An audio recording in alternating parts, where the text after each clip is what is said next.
Hi, how's it going? So today I'm going to talk about the top new to me authors that I read this year. This is a monthly recommendations prompt, so I'll leave the details of that group down below. But yeah, let's talk about the books. So I'm basically going to talk about 5 authors and I'm going to count down to number 1. So number 5 is Kendare Blake. So Kendare Blake wrote the Three Dark Crowns trilogy, which I think I read the first 2 books this year? Yeah, I think that's right. It's weird because some parts of the writing did frustrate me, but in general, I just really liked the plot of the books and I thought the characters were really well developed. So Three Dark Crowns follows 3 queens, princesses who each have a different magical ability and they're expected to fight to the death in order for one of them to gain the throne. But things go a bit awry, all sorts of craziness happens. It's really set in this world that's like it's on an island and it's kind of old school witches. Not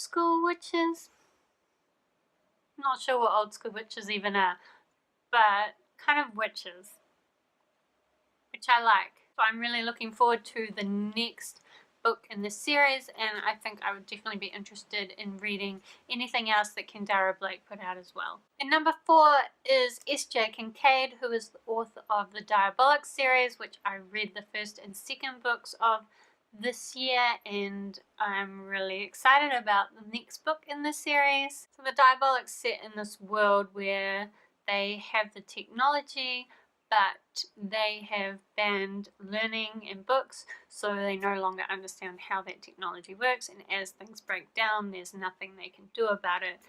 The book also, there's quite a lot of political scheming, and the religious aspect of it. The world is quite well developed. There's some quite cool scientific concepts that are explored, and through both books, I feel like things just escalate in quite a natural way that more and more as you read through the book you find it really hard to put down. So I was really impressed with S.J. Kincaid's writing from that perspective. Then number 3 would be Ryan Graudin, who wrote the Wolf by Wolf duology, which is basically a series about a motorcycle set in kind of World War II times, where just after World War II, so it's like an alternative reality where the Nazis won the war, so the Nazis pretty much rule the world. There's a motorcycle race where the winner gets to meet Hitler, and there's this girl who has entered the race in order to try and kill Hitler. It's a great series because it has a lot of action, but it also deals with the realities of war quite well, and the relationships that develop throughout the series are really interesting. I pretty much flew through both those books, and I'm really sad that it was only a duology and that's the end of it. I do really want to read Invictus, which is Ryan Graudin's next book, which I believe is some kind of time travel space series, which time travel is totally my jam, so I'm into it. And number 2 would be Blake Crouch, who is the author of Dark Matter, which was definitely one of my favorite books this year. Talk about it all the time. I find it really hard to talk about though without spoilers, but basically this guy is living an okay life. He gets kidnapped, wakes up in a world like his own, but different.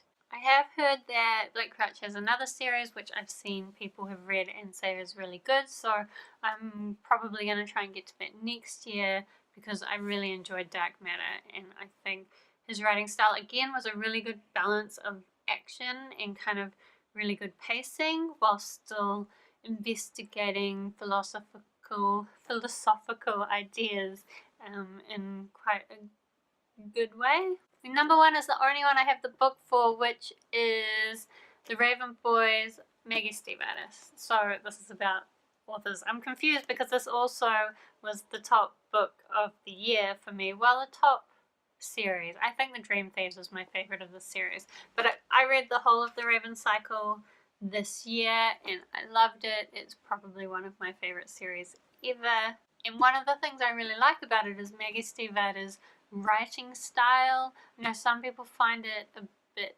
frustrating and slow, but I really love kind of the quirky style, and I feel like she has such good intros to her chapters and that leads so well into the next chapter, and you just can't stop reading these books, or that was my experience anyway. I'm not entirely sure what I should read next of Maggie Stiefvater. I really want to read some more of hers, but I have heard mixed reviews of both her older stuff and her newer stuff, so I'm not sure which way to go. Should I keep up to date or should I go back? So if you have some Maggie Stiefvater suggestions, should I read her newest book, which I think is called All the Crooked Saints, and I don't really know any more about it than that, or should I go back? I know she's got some earlier series, which again I don't know anything about. And I'm pretty sure most of the other authors that I mentioned are like debut authors. This is their first kind of stuff. I haven't double checked that though. I know Blake Crouch has some previous stuff which I want to get to, as I said, but the others I think are pretty new. Let me know if you happen to know that I'm wrong. And thanks for watching this video. I'll see you next time.